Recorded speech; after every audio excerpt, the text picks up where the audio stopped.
Pero voy a compartir la palabra que he compartido esta mañana en Vitoria. Me han pedido que lo... Así que a los que vienen de Vitoria me van a meter plato. Amén. Amén. Entonces vamos a leer en Apocalipsis, capítulo 3.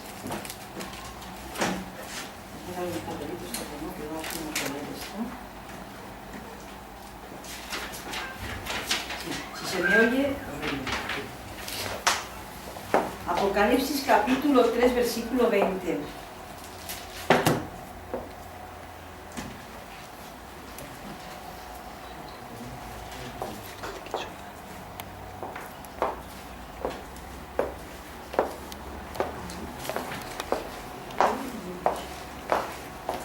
¿Lo tenéis ya? Este es un versículo bastante conocido. ¿Ya?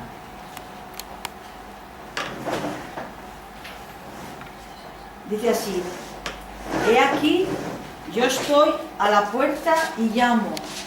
Si alguno oye mi voz y abre la puerta, entraré a él y cenaré con él y él conmigo.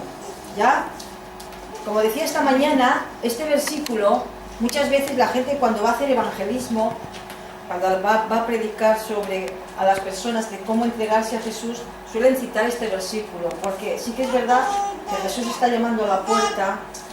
Lo que tenemos que hacer es oír su voz y abrir el corazón, ¿verdad? Entonces este versículo se suele usar para evangelizar, pero si leemos el contexto de este versículo, todo lo que viene anteriormente, el mensaje es a la iglesia de Laodicea, y el mensaje es fuerte a esta iglesia. Le dice: que tengo contra ti, que has dejado tu primer amor, les dice. Ah, no, aquí dice. No, en este dice, porque eres tibio. Ah, porque eres tibio. Ojalá fueras frío o caliente, pero como eres tibio te vomitaré de mi boca. Le dice el Señor a esta iglesia. Luego le dice, porque dice que eres rico y que te has enriquecido y no tienes ninguna necesidad de nada. Y le dice, tú no eres más que un desventurado, miserable, pobre y ciego y desnudo. Por tanto, yo te aconsejo que de mí compres oro refinado en fuego, para que seas rico, y vestiduras blancas para vestirte, y que no se descubra la vergüenza de tu desnudez, y unge tus ojos con colirio para que veas. Y dice luego, yo reprendo y castigo a todos los que amo. Sé pues celoso y arrepiéntete. Esta es la palabra que viene antes de este versículo que hemos leído. Y después dice, y yo estoy a la puerta. Si tú te arrepientes, si tú me buscas de corazón, yo estoy a la puerta. Oyes mi voz y abres tu corazón, cenaré contigo y tú cenarás conmigo. Aquí vemos en este versículo que lo que el Señor busca es una relación, ¿verdad? Porque cuando entregamos nuestra vida al Señor, le decimos que entre en nuestra vida, lo que empieza es una relación, ¿verdad? Siempre decimos que tenemos relación, no tenemos religión, ¿verdad? Porque la religión es el esfuerzo del hombre por alcanzar a Dios, hacer cosas para llegar a Dios. Nos portamos bien, no mentimos, no robamos, tratamos de cumplir los mandamientos porque queremos agradar a Dios, queremos alcanzar a Dios. Eso lo hace la religión, pero no es así el Evangelio. Dice que Jesús vino a buscar y a salvar lo que se había perdido. No somos nosotros, porque nosotros no podríamos alcanzar a Dios de ninguna de las maneras, porque dice la palabra de Dios que nuestras obras son como trapos de inmundicia, que no es por obras, para que nadie se gloríe. Ya es por la fe, es por pura gracia. El Evangelio es la gracia de Dios. Quiere decir, nosotros venimos a Dios como somos y como estamos, y el Señor es el que nos cambia. Amén. Amén. Eso es el Evangelio. Entonces, aquí, en este versículo, Dios habla de una relación, ¿verdad? Hay un dicho que dice que en una relación, si no hay comunicación, la relación se muere, ¿verdad? Eso lo dicen los psicólogos y la gente de que estudia y demás. Entonces, con el Señor tiene que haber una relación, porque el hombre, cuando pecó, perdió la relación con Dios. porque él tenía relación. Dice que Adán hablaba en el huerto con Dios, se paseaba Dios por el huerto y hablaba con él. Cuando el hombre peca y es echado del huerto, en ese lugar, la atmósfera era la presencia de Dios, la gloria de Dios. Entonces Dios estaba ahí en el huerto y Adán y Eva hablaban con él. Cuando son echados de allí, se corta la relación. El hombre ya no oye la voz de Dios. Y no hay esa comunión.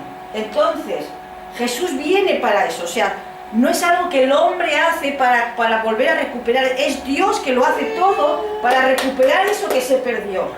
Dios lo hace todo. Dice que porque de tal manera amó Dios al mundo, que ha dado a su Hijo unigénito, para que todo aquel que en Él cree no se pierda, mas tenga vida eterna. Es Dios que lo hace todo, para que nosotros volvamos a tener la relación que tuvo Adán en el huerto. Entonces, entendemos esto, que Dios quiere tener una relación con nosotros, ¿ya? ¿Y de qué manera tenemos esta relación con Dios? A través de la oración, llamamos la oración, ¿verdad? La oración. Jesús, en el Sermón del Monte, Él enseñó sobre la oración. Esto está en Mateo capítulo 6. Es curioso que Jesús viene trayendo una enseñanza que para el judío de la época es como algo novedoso. ¿Por qué? Porque había religiones, había sectas en aquel tiempo, pero lo que enseñaban y predicaban no tenía nada que ver con lo que Jesús estaba enseñando en este momento. Y todos sabemos que el judío, y también lo vemos en los países musulmanes, ellos son gente de oración, ¿verdad? Son gente de oración. Si leemos la historia de Daniel cuando está en el cautiverio en Babilonia y lo quieren, los sátrapas quieren acusarle porque le tenían envidia, entonces buscaban la forma de acusarle delante del emperador, del rey, que estaba entonces, no sé si era Darío, no sé si era Darío, pero le querían acusar porque Daniel tenía el favor. Dice que había un espíritu superior en él. Sí. Entonces buscaban la forma de acusarle y no encontraban debilidades en él, y sabían que en el tema de su religión, en el tema de su Dios, por ahí lo podían coger, y promulgaron un edicto de que durante ese tiempo no se podía adorar a ningún Dios. Y Daniel siguió haciendo lo que siempre hacía. Abría su ventana mirando hacia Jerusalén y oraba, dice la palabra, 3 veces al día. Y la Biblia dice en el Salmo 55, 17, que lo podemos leer, que por lo menos los judíos tenían por costumbre orar 3 veces al día. En Hechos 3, capítulo 1, ¿os acordáis? Cuando Pedro van a la hermosa, al templo, dice que iban a la hora de la oración, que eran las 3 de la tarde. Esa era la hora de la oración, o sea, era una costumbre reunirse en el templo a la hora de la oración. Entonces el pueblo judío era un pueblo que sabía orar, o por lo menos oraba, pero sin embargo Jesús les viene enseñando sobre la oración, ¿ya? Salmo 55, 17, si alguien lo tiene lo puede leer. Tarde, mañana y mediodía me levantaré y gemiré, y Él oirá mi voz. A ver, es tarde, mañana y mediodía. 3 veces oraban los judíos. Entonces, ¿por qué Jesús viene enseñando sobre la oración cuando el judío tenía por costumbre orar? Porque la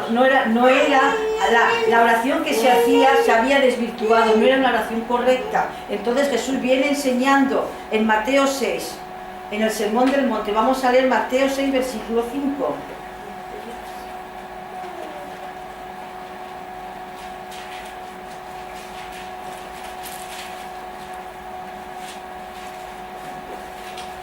Versículos 5 y 6.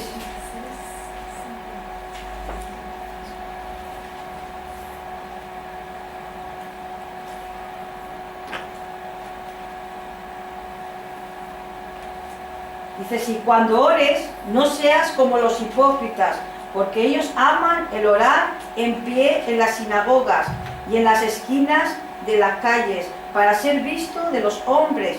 De cierto os digo que ya tienen su recompensa.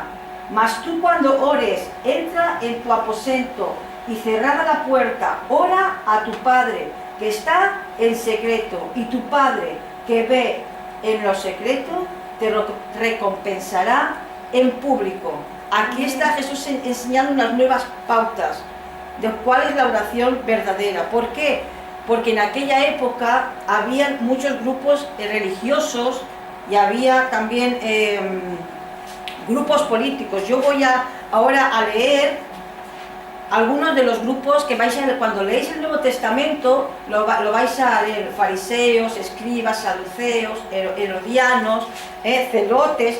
Entonces yo voy a leer un poco lo que cada grupo significaba. Dice, los fariseos, que es los que más sabían, porque dicen que era un grupo mayoritario y pertenecían venían de todas las clases sociales. Por ejemplo, Pablo era fariseo, hijo de fariseo, él mismo lo dice, de sí mismo, creo que en Colosenses.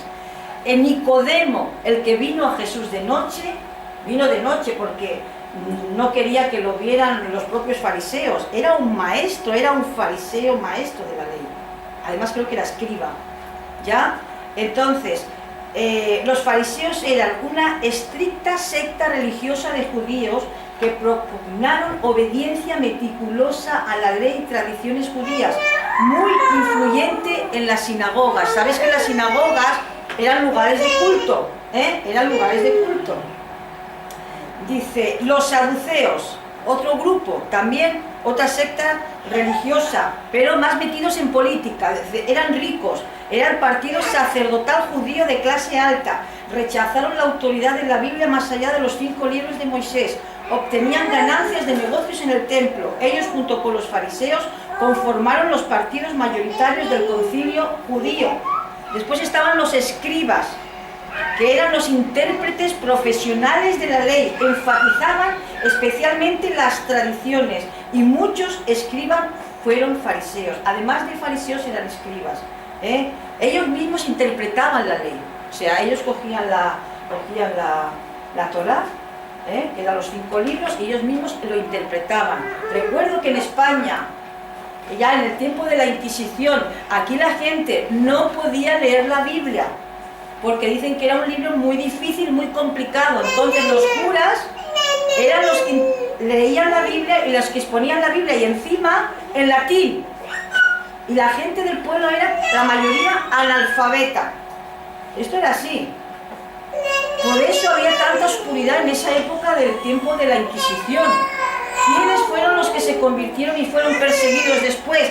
La gente pudiente, la gente que vivía en los monasterios, gente como curas, sobre todo algunas monjas, porque estos sí que tenían acceso a los libros. Estos, cuando leían la Biblia, se convertían de corazón, y estos fueron perseguidos. La reina de Navarra. Sí, había una reina, que además la reina protestante, eso se llama María o algo así. El caso es que estos escribas hacían lo mismo, ellos interpretaban la palabra, y eso es lo que la gente recibía. Por eso había oscuridad y la gente no entendía la palabra, y por eso vino Jesús. Y por eso cuando viene Jesús, la gente le sigue. ¿Por qué? Porque dicen, este no enseña como los escribas, este tiene autoridad, este es diferente, ¿ya? Y en medio de este contexto, luego estaban herodianos. ¿Quiénes eran los herodianos? Partido político judío de aliados al rey Herodes. Estaban luego los celotes, grupo de patriotas judíos violentos, dedicados a determinar el fin del gobierno de Roma en Israel. Este era un grupo terrorista. Jesús tuvo un discípulo, creo que llamaba Judas el Celote. ¿Ya? O sea, uno de estos pertenecieron a los 12 apóstoles y a los 12 discípulos de Jesús. Después estaban los esenios. Era un grupo monástico de judíos de práctica ritual y pureza ceremonial, así como también de santidad personal. Esta gente vivía apartada en los desiertos y solían vivir una vida muy austera. de mucha dedicación a la lectura, a la oración, no se contaminaban con el mundo. Algunos creen que Juan el Bautista podría pertenecer a esta secta de los esenios por su vida tan austera, porque dice que comía miel y comía langostas y luego se vestía con una piel de camello, o sea, era un hombre de vida muy sencilla. Por eso se cree que podría pertenecer a la secta esta de los esenios, al grupo este de esenios. Podían ser como monjes, porque dicen que hacían vida monástica, o sea, eran como monjes, apartados completamente del mundo, ¿ya? Y este es el escenario en el que Jesús se mueve, y en el que Jesús vive, ¿ya? Y aquí Jesús viene enseñando y viene diciendo, tú cuando ores, anteriormente habla también de la ofrenda, cuando le dice que no sepa tu mano derecha lo que da la izquierda, o sea, hazlo todo para Dios, no lo hagas, porque el problema de aquella época es que la gente practicaba una religión de cara a la galería, de cara a la gente, querían mostrarse que eran ellos los mejores, y lo hacían para mostrarse, para que la gente los viera. No lo hacían para Dios. Vivían una religión para que la gente los admirase, ¿ya? Y es aquí donde Jesús entra diciendo lo que es la verdadera oración, la verdadera ofrenda. Y dice, tú cuando ores, entra en tu aposento. Dice, no seas como los hipócritas. Luego vamos a ver cómo es un hipócrita. Porque ellos aman el orar en pie en las sinagogas. Quiere decir, algunos se ponían así en pie, les gustaba hacer oraciones largas, oraciones con palabras rebuscadas para que dijese la gente, qué bien ora, cómo lo hace. Pero el Señor le dice, no, esta oración no, este tipo de oración no. Y dice luego, dice que, ¿ves? Además lo dice aquí. Dice, aman el orar en pie en las sinagogas y en las esquinas de las calles para ser vistos ¿de quién? De los hombres. Lo hacían para que la gente los viera, no era para Dios esa oración. Y dice, de cierto os digo que ya tienen su recompensa, quiere decir ya, ¿qué querían? La admiración, pues ya tienen el aplauso de la gente, eso es todo lo que se van a llevar. Dice, mas tú cuando ores, entra en tu aposento y cerrada la puerta, ora a tu Padre que está en secreto, y tu Padre que ve en lo secreto te recompensará en público. Esta es la oración que nosotros tenemos que hacer. Y es una oración de relación, de comunión con Dios. Si has conocido hace poco al Señor y pones este fundamento en tu vida, te aseguro que te va a ir bien en la vida. ¿Verdad? ¿Por qué? Porque no vas a necesitar que vayan otros, oye, ora por mí, mira lo que me pasa. Porque Dios mismo, en ese tiempo de relación, Él te va a hablar y Él te va a ministrar, Él te va a levantar, Él te va a fortalecer. Por eso dice Jesús, ciérrate. La oración en lo secreto tiene mucho poder, porque es una relación de poder. ¿Ya? Bueno, vamos a seguir. Ahora porque Jesús le dijo, no seas como los hipócritas. Vamos a ver qué es la hipocresía. ¿Ya? Dice, la hipocresía es la actitud constante o esporádica de exigir creencias, opiniones, virtudes, sentimientos, cualidades o estándares que no se tienen o no se siguen. O sea, tú exiges a otro lo que tú no haces.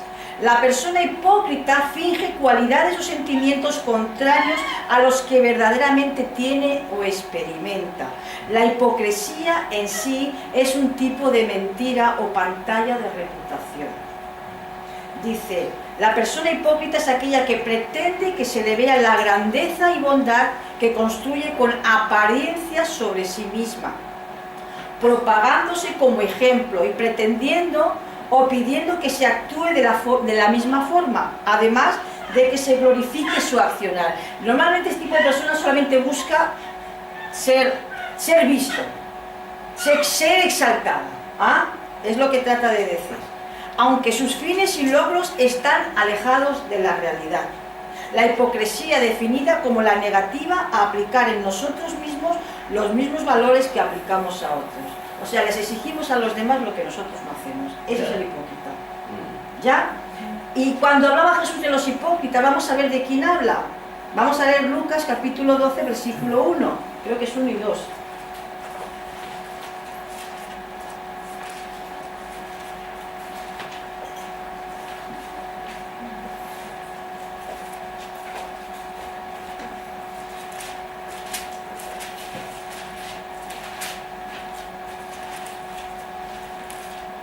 Dice, ¿lo tenéis ya? Dice, en esto juntándose por millares la multitud, tanto que unos a otros se atropellaban, comenzó a decir a sus discípulos primeramente, guardaos de la levadura de los fariseos, que es la hipocresía. El versículo 1 solo. Está hablando de la primera secta que os hablé, los fariseos, porque eran la mayoría, y les dice, guardaos de la levadura era la doctrina de los fariseos. Dice que es la hipocresía, eran hipócritas. Y ahora voy a ver si lo tengo por aquí. Quería buscar, a ver si es esto, voy a ver si es Lucas 18, pero hay una historia que se puede ver claramente. Sí, en Lucas capítulo 18, versículo 9. Aquí vamos a ver claramente cómo eran estos fariseos. En esta escena que Jesús describe. Es una parábola del fariseo y el publicano. Dice, a unos que confiaban en sí mismos como justos y menospreciaban a los otros, porque el fariseo, el hipócrita suele hacer eso, se cree superior al otro. ¿Ya? O sea, el problema del fariseo es que es como que él no se ve a sí mismo. O sea, él no se da cuenta que los demás le ven. Y que lo que él de alguna manera le exige a los demás es que él no lo hace. ¿No? Entonces, dice así. Dijo también esta parábola. 2 hombres subieron al templo a orar. Uno era fariseo y el otro publicano. El fariseo puesto en pie oraba consigo mismo de esta manera. Dios, te doy gracias porque no soy como los otros hombres, ladrones, injustos, adúlteros y aún como este publicano. Ayuno 2 veces a la semana, doy diezmo de todo lo que gano. Dice, más el publicano, o sea, el pecador, podía ser un recaudador de impuestos, por ejemplo, dice, estando lejos, no quería ni aún alzar los ojos al cielo, sino que se golpeaba el pecho diciendo, Dios, sé propicio a mi pecador. Os digo que este descendió a su casa justificado, antes que el otro, porque cualquiera que se enaltece será humillado, y al que se humilla será enaltecido. Aquí vemos el carácter del fariseo, se creía mejor que el otro. Pero es por lo mismo, es por las cosas que hacía, eso es lo que hace la religión. El religioso piensa que por lo que hace, es como que tiene está más cerca de Dios, porque él se justifica por sus obras. Cuando la palabra dice que por las obras nadie es justificado, somos salvos por la gracia. ¿Ya? Y a Dios le agrada la humildad. Vemos que el publicano dice que no se atrevía ni a levantar la cabeza porque se sentía pecador. Y el Señor le dijo, este ya se ha ido justificado, porque se ha humillado delante de Dios. Esto lo he leído para que veáis un poco cómo era el carácter del fariseo. Por eso Jesús tiene que enseñar sobre la oración. Y tiene que enseñar que no se trata de que la gente te vea. Porque si tú la oración la haces en lo privado, tu Padre te recompensará en público. Amén. Es la oración que tiene recompensa. Dios te recompensará en público. Hay otro versículo que está en Mateos 15:8, cuando Jesús habla de esta gente, habla de que dice, este pueblo se acerca a mí de labios, pero su corazón está lejos de mí. Y lo que tienen y lo que siguen son mandamientos de hombres. Eso lo podemos leer en Mateo 15, versículo 8.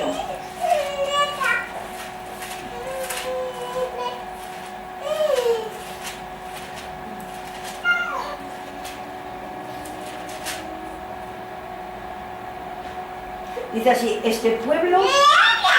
A ver, mira, en el 7 dice, vamos a leer el 7, dice, hipócritas, dice, bien profetizó de vosotros Isaías cuando dijo, este pueblo de labios me honra, mas su corazón está lejos de mí, pues en vano me honran, enseñando como doctrinas mandamientos de hombres.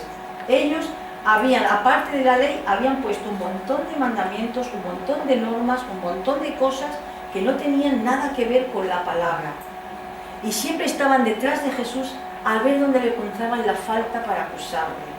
Si no, ellos tenían por costumbre, antes de comer, se lavaban las manos muchas veces. En alguna ocasión parece ser que Jesús fue a comer y no se había lavado las manos. Y ya Jesús era inmundo. Y ya fijaros, ese tropiezo ya no escuchaban la palabra de Jesús. Por eso, porque no se lavaban las manos antes de comer. O sea, cosas así. cosas así. Era más importante eso que la palabra que este hombre podía traerles. O sea, ya era inmundo, porque no se lavaba las manos antes de comer. O sea, hasta ese punto habían llegado. Por eso Jesús tiene que venir con algo nuevo.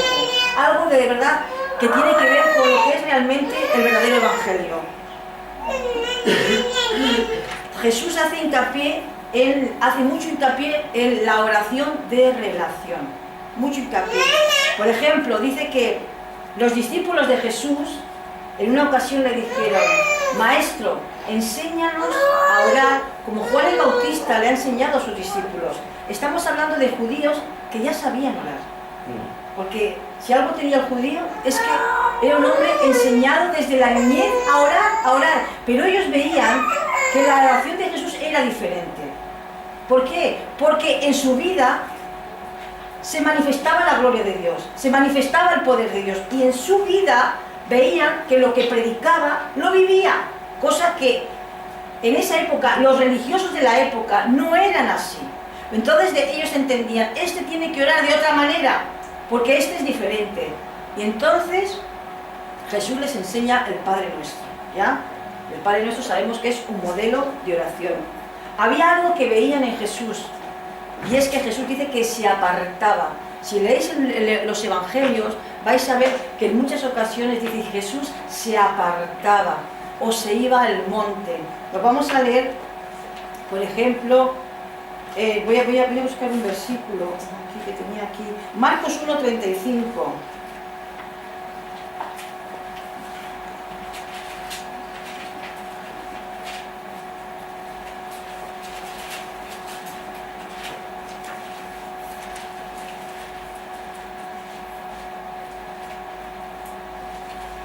Dice aquí, fijaros, dice: levantándose muy de mañana, siendo aún muy oscuro, salió y se fue a un lugar desierto y allí oraba. Pues Jesús siempre estaba buscando un lugar apartado, se apartaba de la gente. En otros lugares decía que se iba al monte a orar. Por ejemplo, vamos a leer Mateo 14:23. Aquí había tenido un día tremendo de trabajo. En Mateo 14 le habían dado la noticia de que a Juan el Bautista lo habían matado, le habían cortado la cabeza, los discípulos habían cogido su cuerpo, lo habían enterrado. Y dice que él, al oír esto, se aparta, coge la barca y se va a un lugar desierto. Pero la gente, la multitud le seguía. Y cuando ve a la multitud, él le atiende a la multitud,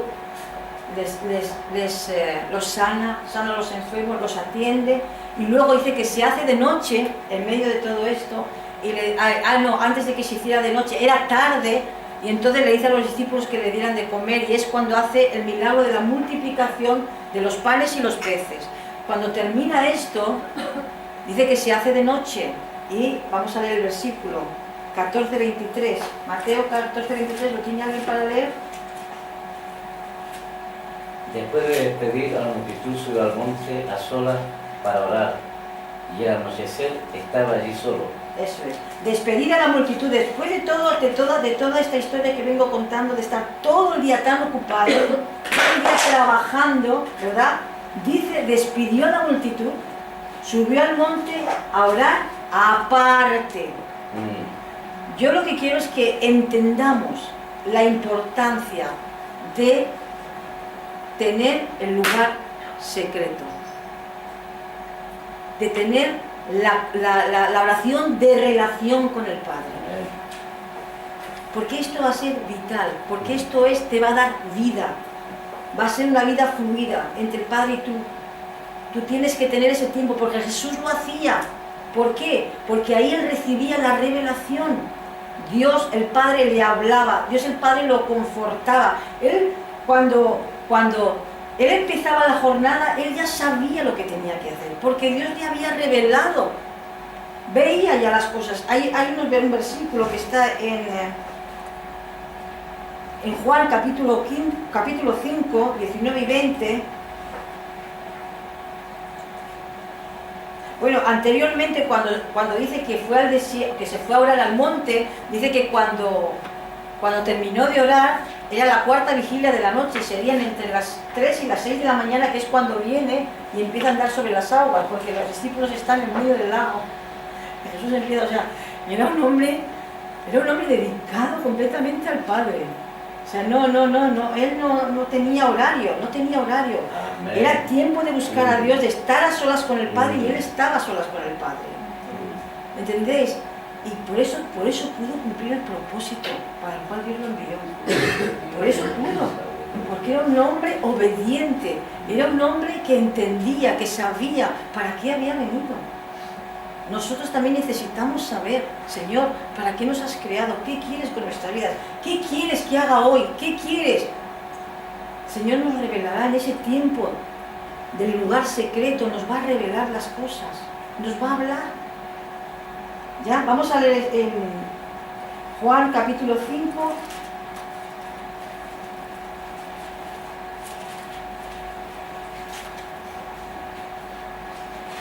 Dice así, dice el título, la autoridad del Hijo. Dice, respondió entonces Jesús y les dijo, de cierto os digo, no puede el Hijo hacer nada por sí mismo, sino lo que ve hacer al Padre, porque todo lo que el Padre hace, también lo hace el Hijo igualmente.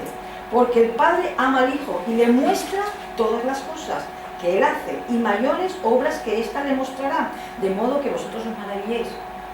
En ese tiempo de relación de comunión, el Padre le revelaba lo que iba a hacer. La agenda. Sabía perfectamente con quién se iba a encontrar. Sabía qué era lo que tenía que hacer, porque el Padre se lo revelaba. Lo pasará lo mismo con nosotros. Si tenemos tiempo, este tiempo del lugar secreto con Dios, Dios nos hablará y nos mostrará y nos dirá lo que tenemos que hacer, porque a veces perdemos mucho tiempo haciendo muchas cosas que no sirven para nada. Si estuviésemos más dedicados a este tiempo de dedicarle al Señor la relación, seríamos mucho más efectivos. A veces andamos muy perdidos, no sabemos para dónde tirar. Por esto, porque no sabemos. Pero Jesús sabía. ¿Por qué? Por esa relación que tenía. ¿Ya?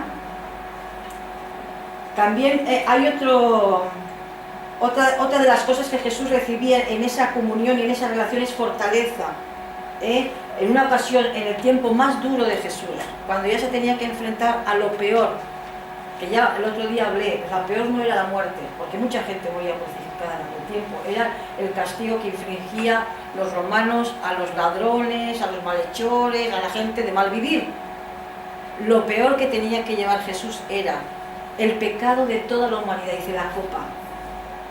La copa podía ser algo bueno o algo malo. Por ejemplo, el Salmo 23 dice, unge mi cabeza con aceite y mi copa está rebosando. O sea, era la copa buena la que hablaba David. Pero en este caso la copa no era buena. Apocalipsis habla de las copas de la ira. También habla de las copas de incienso, que son las oraciones de los santos. La copa que Jesús no quería beber era el pecado de toda la humanidad. Llevado allí en la cruz. Y lo peor, el Padre le abandonó, solo.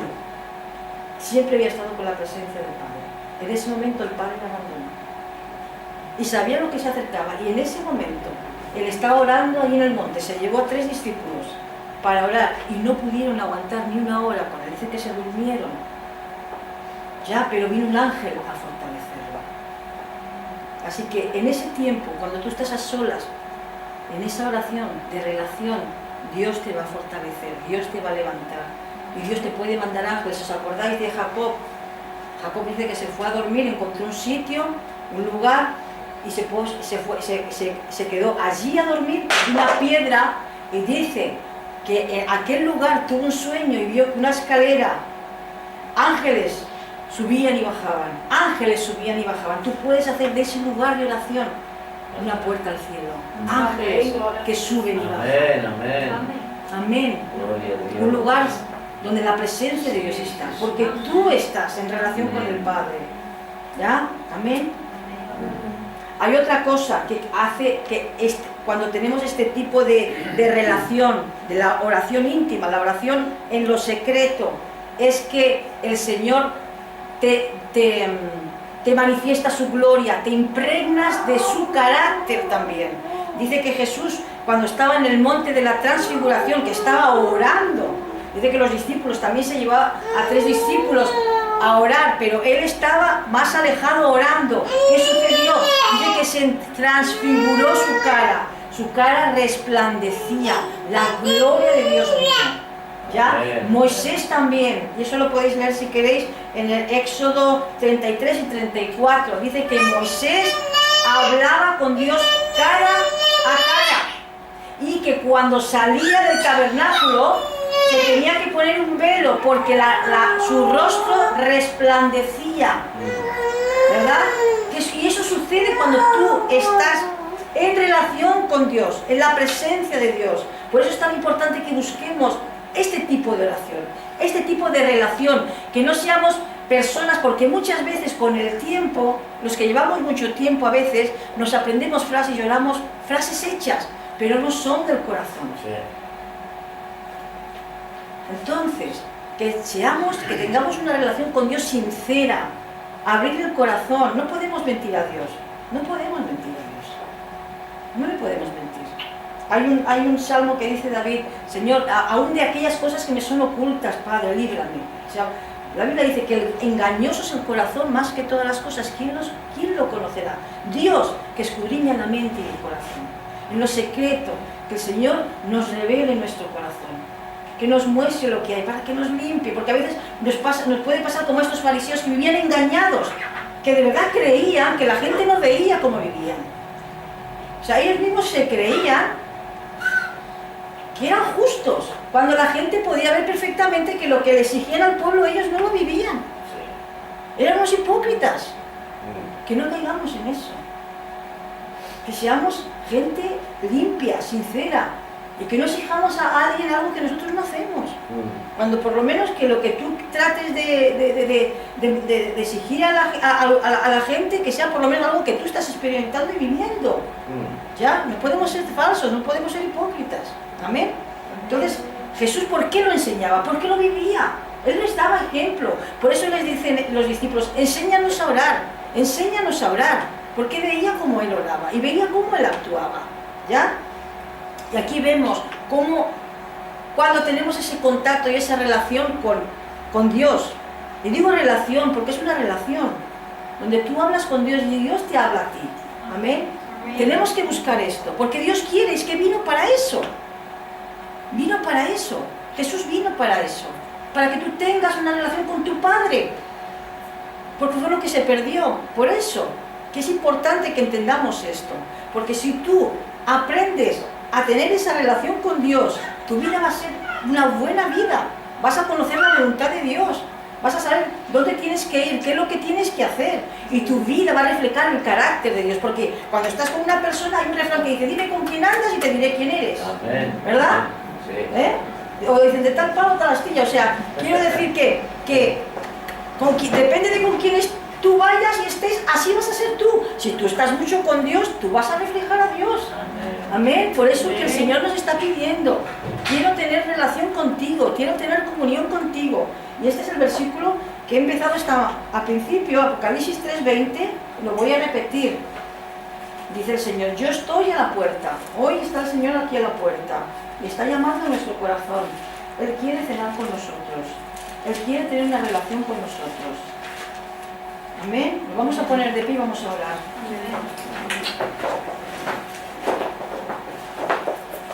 Dice así: he aquí yo estoy a la puerta y llamo.